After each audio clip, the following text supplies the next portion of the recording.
Hi everyone, welcome to a new episode of Bo's Slow English.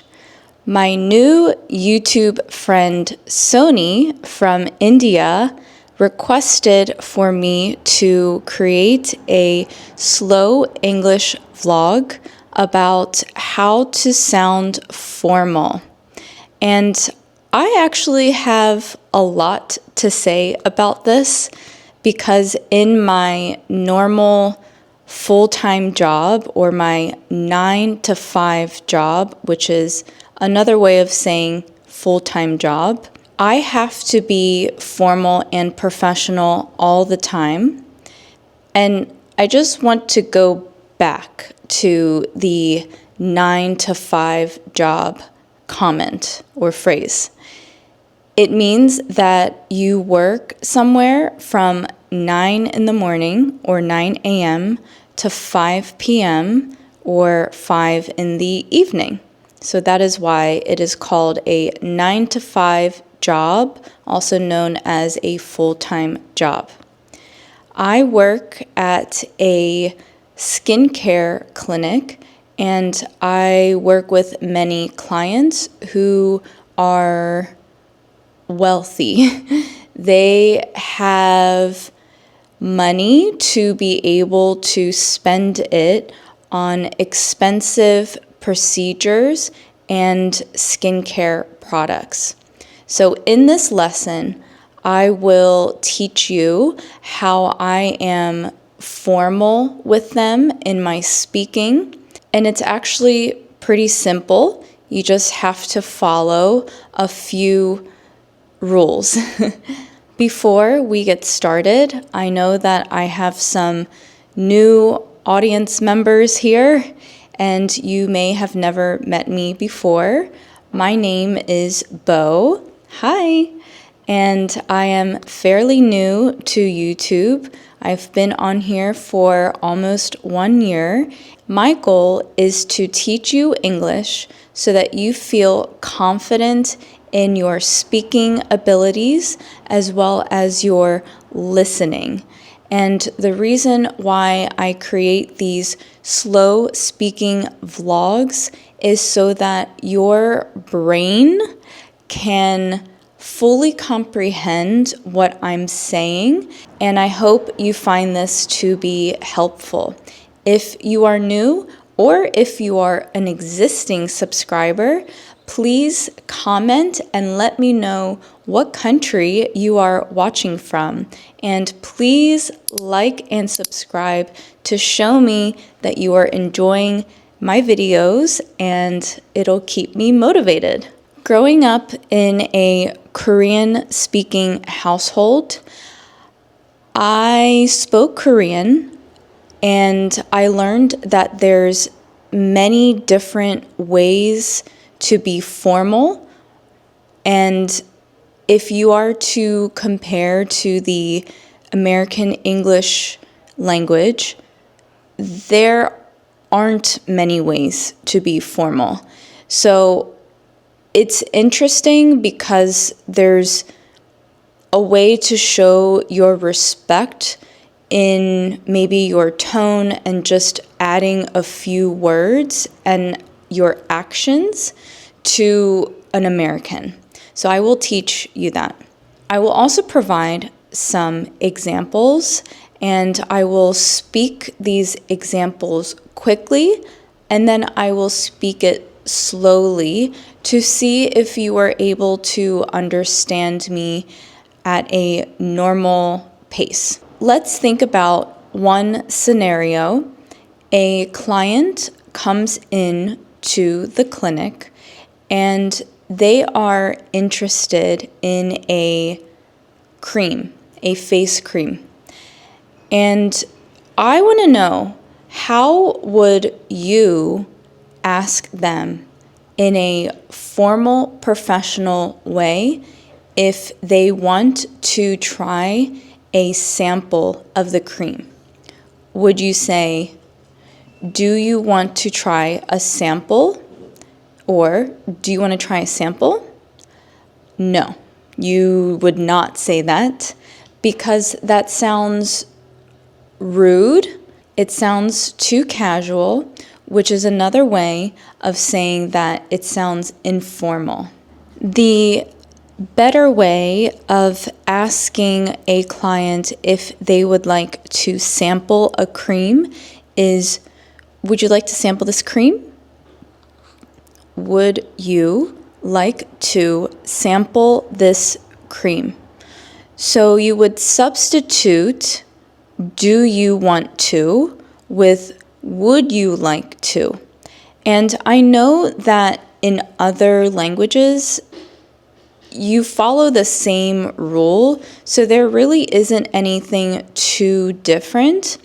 So to recap, you can say, would you like to sample this cream? Would you like to sample this cream? Did you notice that when I said it, because I'm asking a question, my tone goes up at the end? Would you like to sample this cream? Cream?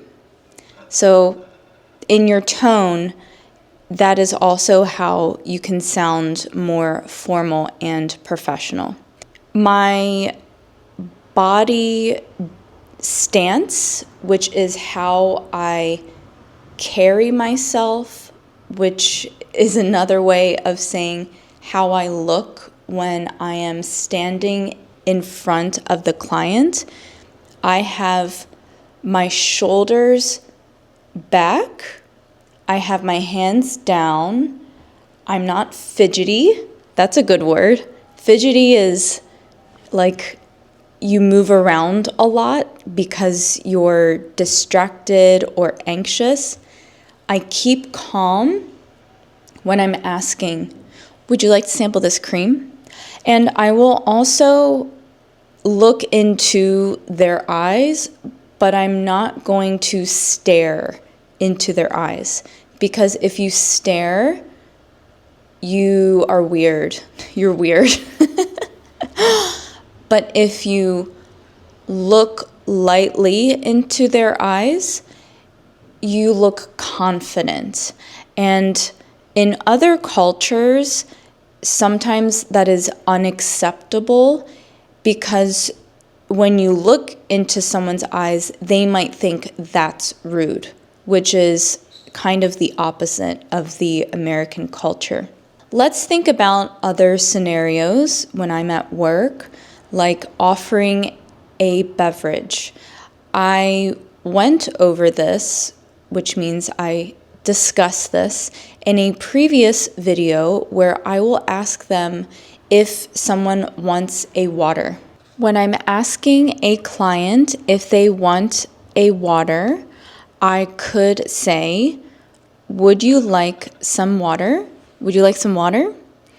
Which is following the same rule as my last example by just simply adding would you and making sure that my tone is polite and goes up at the end, and also my posture is nice and straight. Another way of asking if someone would like some water is, may I offer you some water? May I offer you some water? So think of the word offer when you are offering something to someone. It is a kind gesture.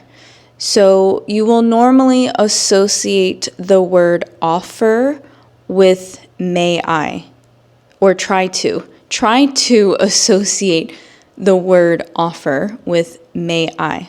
May I offer you a flat or sparkling water? May I offer you a flat or sparkling water? Remember, you could also use the word still water instead of flat water. There really aren't too many more ways of asking someone in a formal way besides may I offer or would you like something. Let's move on to how you can thank someone. There's thank you, and there's thanks, and then there's different variations of thank you. Do not ever say thanks when you are trying to be formal with someone. Lately, I've been hearing Americans say, I appreciate you, which is another way of saying thank you. But if you would like to make that sound more formal, I think it would be better to say, I really appreciate that. I really appreciate that. Or I might say, thank you so much. I really appreciate that. Thank you so much. I really appreciate that. If you want to go above and beyond with your gratitude, you can add, I appreciate that. Now let's talk about when I have to tell a client to go to one of the rooms for a procedure. I would not say, come this way. That sounds really rude and really casual and informal. I might not even say that to a friend. So a more professional way of saying that is, you can follow me this way. You can follow me this way. So that's basically saying, I'm going to guide you to where you need to go in a very polite way. If I want to make a client feel comfortable, I might ask them, is there anything else I can get for you? Is there anything else I can get for you? Do you notice my tone? Hopefully you can hear in my tone that I am really trying to be soft and kind. Is there anything I can get for you? Really make sure that your tone is not harsh and abrupt, which is the opposite of soft and kind. I have another great example of what not to say to a client. Do not ask them, do you want to sit down? Do you want to sit down? Take a guess as to how you can restructure this question so that you sound more formal. Your hint is you would not say sit down. Remember the previous example I gave you? You just simply add would you, and instead of saying sit down, it's would you like to have a seat? Would you like to have a seat? Another example is, let's say I have to have a client wait. Instead of saying hold on a sec is the shortened version of second. Hold on a sec. I would say just a moment, please. Just a moment, please. Which actually brings me to another way to sound formal is you could add the word please at the beginning or the end of your statement or question. How would you greet a client that walks in the door? Would you say, hey, what's up? Hey, what's up? No, you do not say that. You would say, good afternoon, how are you today? Again, did you notice how the tone in my voice is really soft? Actually, it's funny because I have a customer service voice. Good afternoon, how can I help you? How are you today? It sounds kind of fake because you know how I normally sound when I'm talking. My voice and my tone is a little bit more strong, but to a client or a customer, this is it. It's soft. It's my customer service voice. What would you say to a client if you don't know the answer to something? Would you say, I don't know. I don't know. You would not. You would not say that. It's better to say, I'm not sure. Did you hear my customer service voice? I'm not sure. Saying I'm not sure is less abrupt than I don't know. I wasn't meaning to focus this vlog on how to be formal at work, but I think it's a good specific topic because why else or when else would you need to be formal? I mean, if you meet someone new, then you may use some of those examples or rules that I provided. But let's say you are meeting a new friend, you probably won't sound so formal because you will sound awkward. And nobody wants to be friends with someone who's very awkward because it's uncomfortable. So maybe in a future vlog, I should create how to sound casual with your friends. What do you think? Let me know in the comments if I should do that. How about in emails? I could speak about how to sound formal in an email for a really long time, but I won't do that in today's episode. Maybe that should be a separate episode. What do you think? But one topic that I could touch on, when I say touch on, I mean talk about, is how to sign off on your email.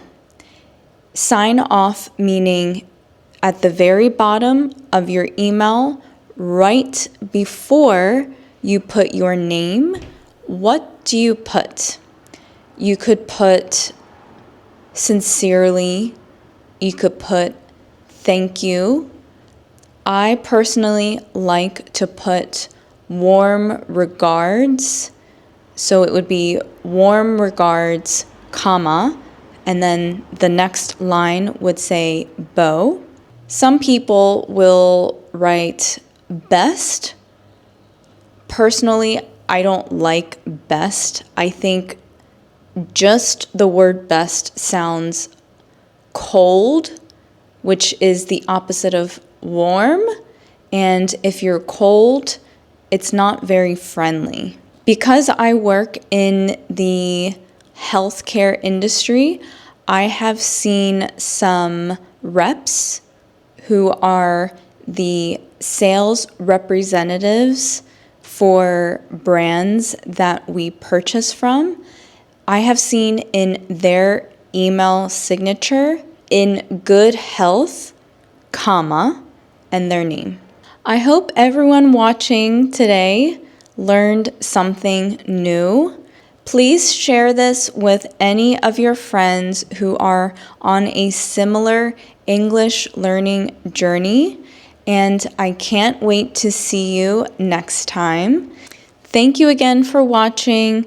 I really sincerely appreciate your support, and see you next time. Bye.